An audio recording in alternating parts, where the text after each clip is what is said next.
इस जेल का एक अजीब नियम था। यदि कोई कैदी जेलर को हरा देता तो उसे हमेशा के लिए आजाद कर दिया जाता, परंतु अगर वह जेलर को हराने में नाकामयाब होता तो उसे अपनी बची हुई जिंदगी यहीं पर गुजारनी पड़ती। हर रोज कई कैदी जेलर को हराने की चुनौती देते, लेकिन आज तक कोई भी कैदी जेलर को कभी नहीं हरा पाया। जेलर ने लड़ाई को आसान बनाने के लिए एक साथ 3 कैदियों से भी लड़ने की चुनौती को स्वीकार किया, लेकिन 3 कैदी भी मिलकर अकेले जेलर को नहीं हरा पाए। परंतु एक दिन पूर्व की दिशा से जेल में एक कैदी आया, जिसे सीधा मृत्यु कक्ष में डाल दिया गया। ना तो कोई उसके अपराध के बारे में जानता था और ना ही उसकी सजा के बारे में। उसकी सारी जानकारियों को रहस्यमयी रूप से गुप्त रखा गया।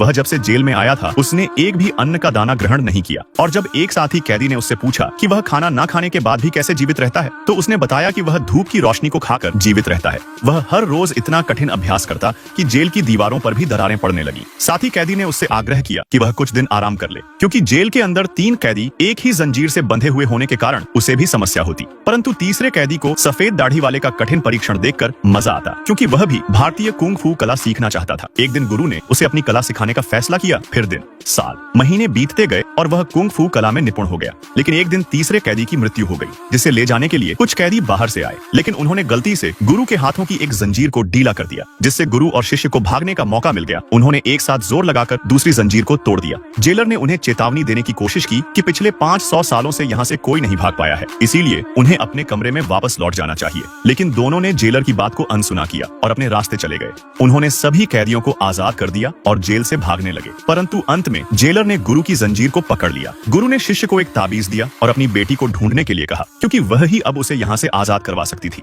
शिष्य ताबीज को लेकर जेल से बाहर निकल गया, परंतु गुरु अकेला जेलर के सामने रह गया। गुरु और जेलर के बीच लंबे समय तक लड़ाई का सिलसिला चला, परंतु आखिर में गुरु को ही अपने बुढ़ापे की वजह से हार स्वीकार करनी पड़ी। लेकिन जेलर ने भी माना कि गुरु उसका अब तक का सबसे शक्तिशाली कैदी था।